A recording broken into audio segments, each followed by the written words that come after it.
It is with the greatest joy that we tell you we're joined by Destination Newry's Destination Wellbeing's guru, Joanne Callan. How are you? I'm good, Owen. How are you? Try the Alternative. That's your company, isn't it? Try the Alternative. That's me. Yeah, that's the lady. Try the Alternative. And it's working for you. Yeah, and I think, well, some people sort of get confused with the idea whenever some of the diehards in the holistic field think the alternative, it shouldn't be the alternative, it's the way to go. But actually where it came from was the alternative to stress, to sickness, to illness, to all of the things. And it's working for you because look, you look 27 and you're 92. That's it.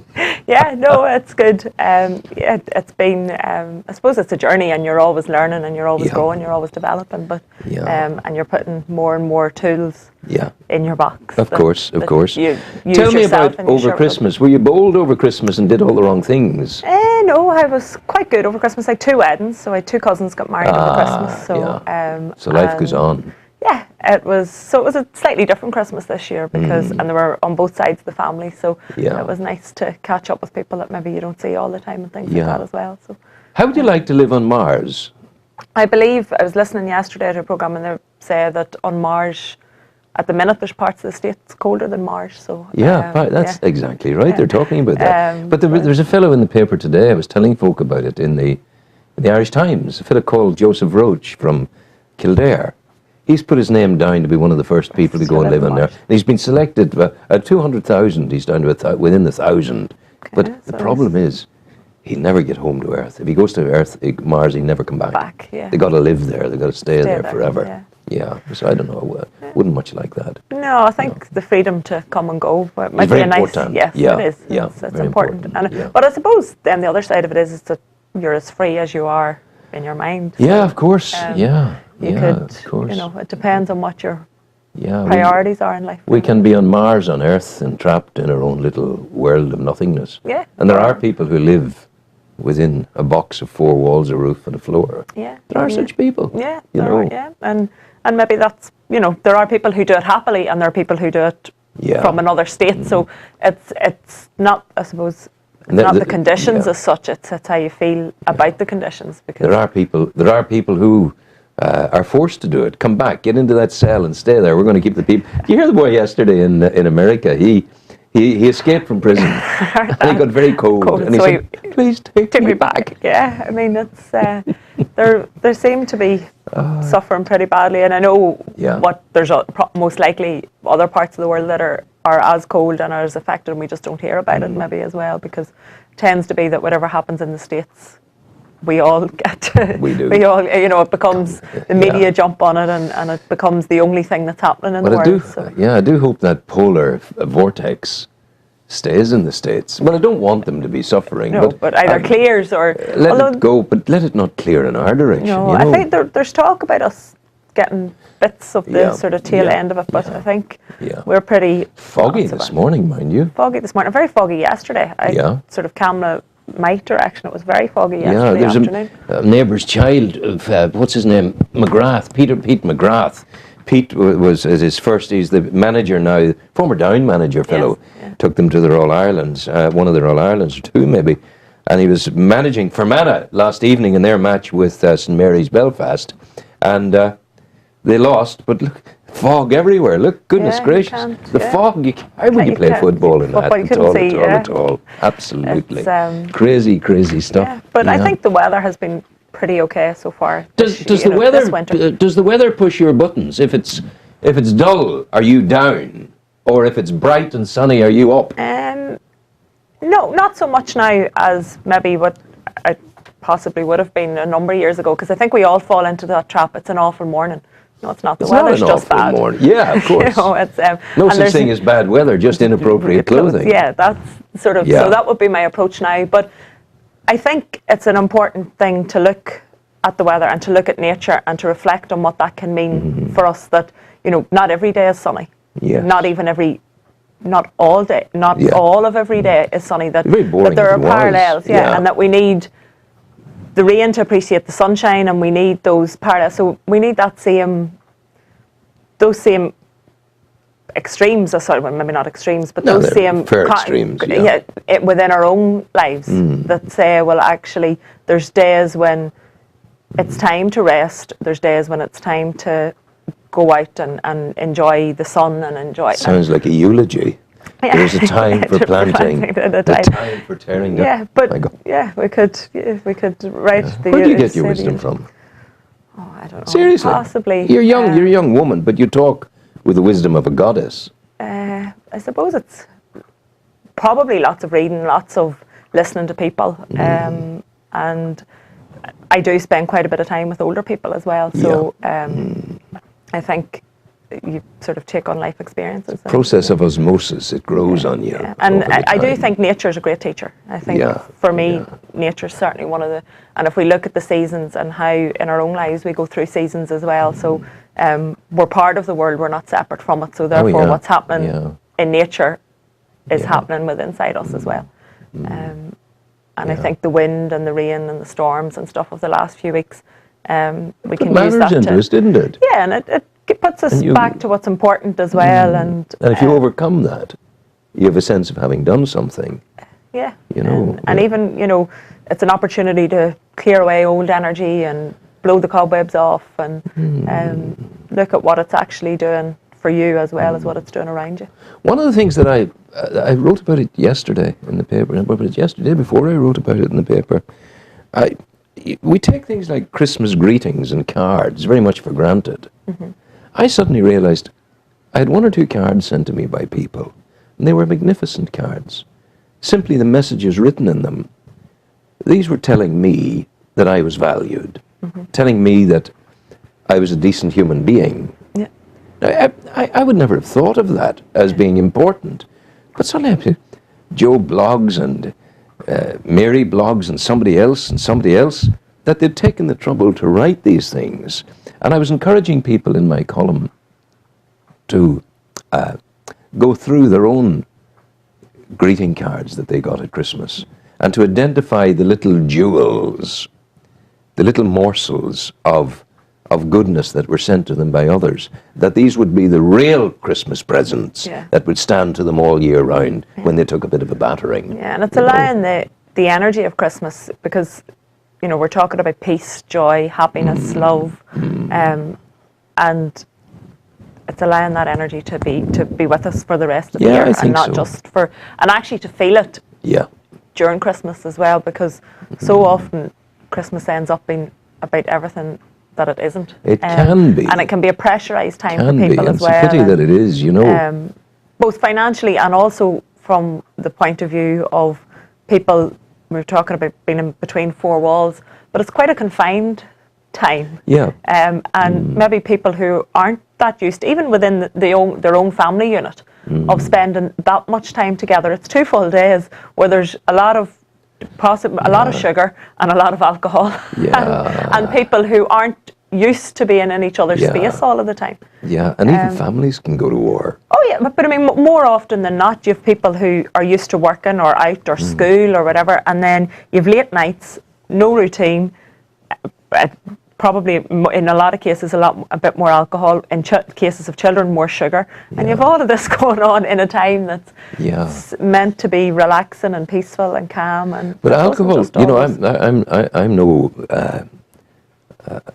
I'm no sort of goody two shoes, but I mean, alcohol is obviously the road to depression. It's a depressant, and it eventually leaves you down there. Yeah, too much of it. Too much.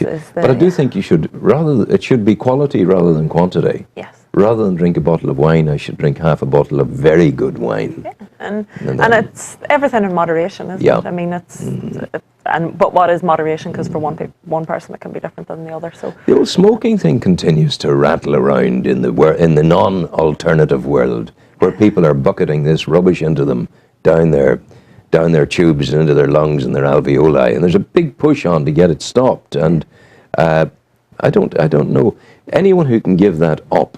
It's a huge achievement to give up smoking. Massive achievement. Yeah. But have you any hints from the alternative world? Well, my show today actually is on goal setting, and I think it's back to its willpower, its strength, and it's deciding that you want to, not because everybody else is telling you that you should, but because you want to feel better. So this year, there's a lady that I would follow a lot of her work. She's a lady called Cheryl Richardson.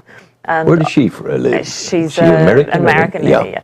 And she had, on her Facebook page over New Year, she had put up, what if the only New Year resolution you made this year was to love yourself more? And I think if we take that, then everything else falls into place. Because if we really get to a place where we're doing it because we want to do it, because we love our bodies, because we respect our bodies, because then that shifts. If it's because I have to do it, you'll never do it. I have moderately little enough difficulty with my body. I take it for what it is.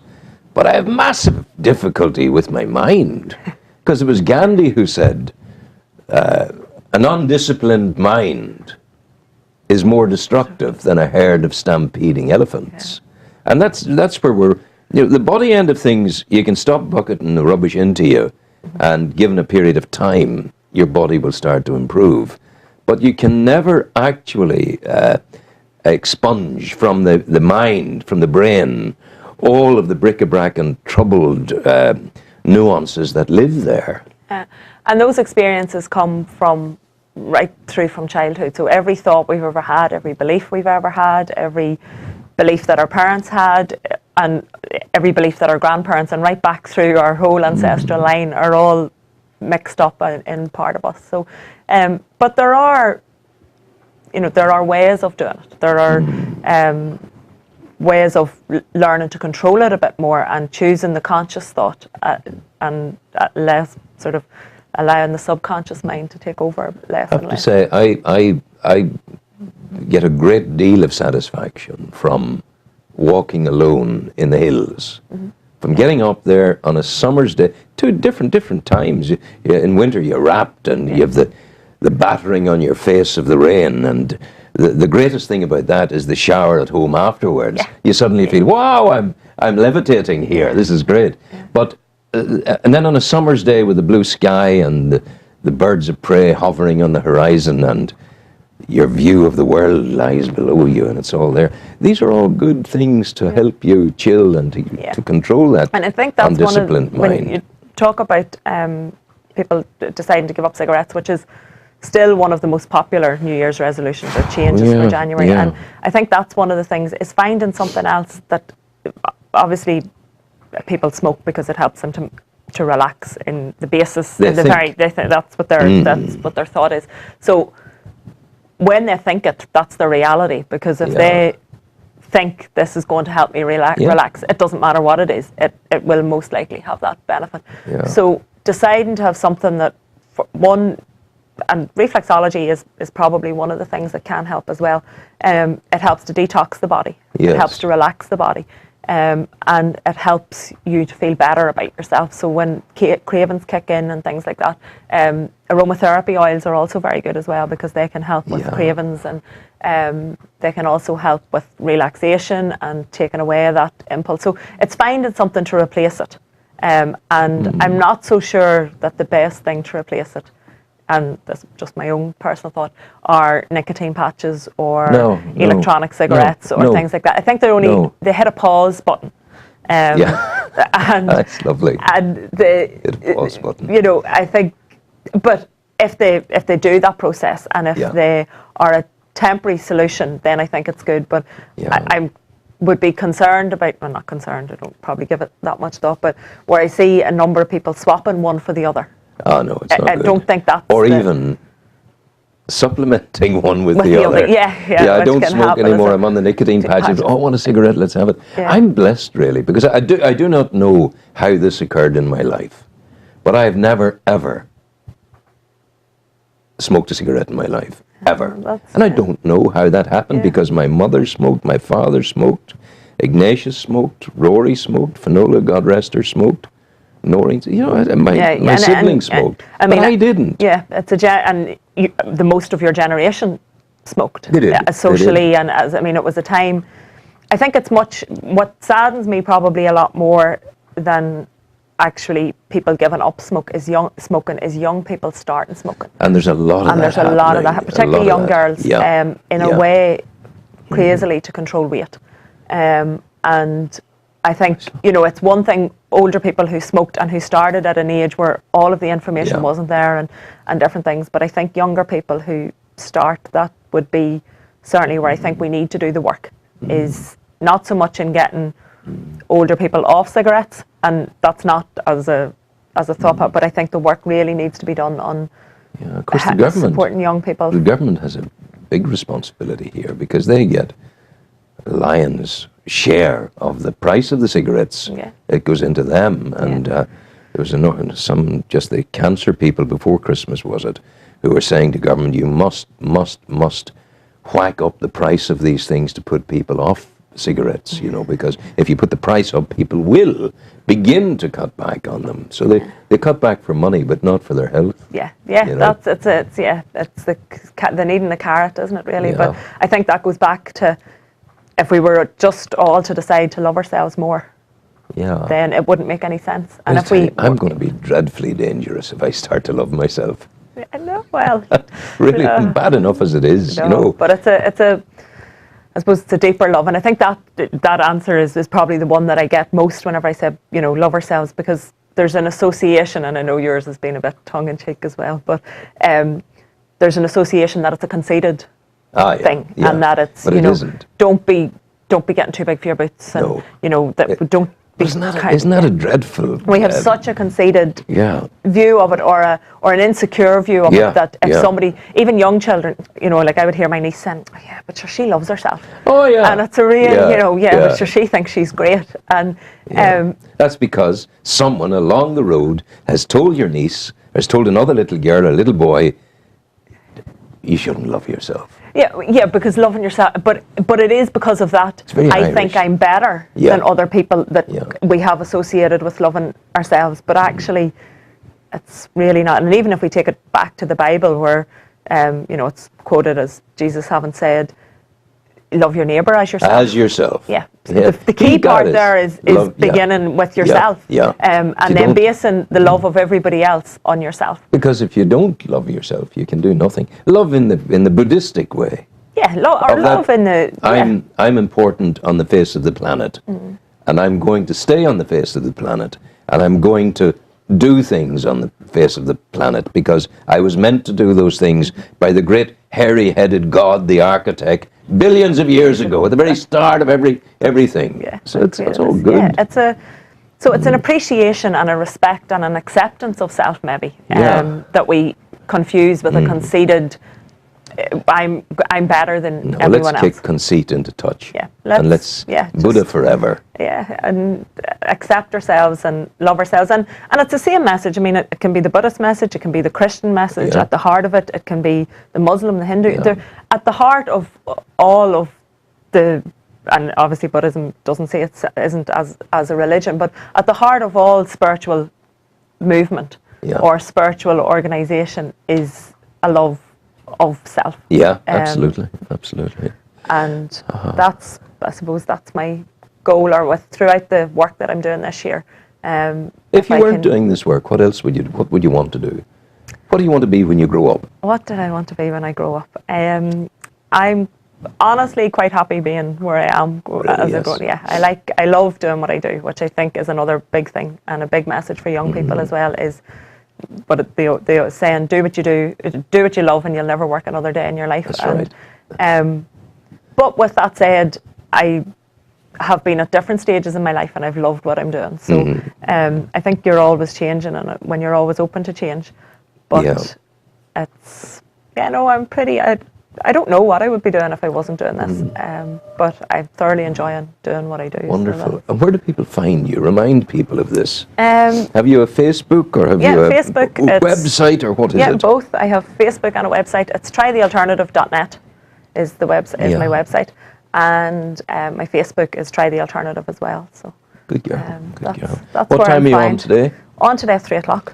3 o'clock today on Destination Newry. Joanne Callan of Try the Alternative. Thank you for coming in. You're welcome. Well, You've been very wonderful as always. Thank you, and a happy new year and a great 2014 to you and all the viewers this morning. I believe this. Well. Yeah. I think I can get this week out of wishing happy new year, and then that's probably done. And then we hit Paddy's Day, Easter, summer. Already I saw some Valentine's Day stuff yesterday. Oh, you're joking? So, yeah. So, but again, all in the notion of loving yourself. So, often people who maybe don't have the perfect relationship opt out of the Valentine's Day thing, but we see, can we challenge that this year as well? No, perfect relationship. What is that?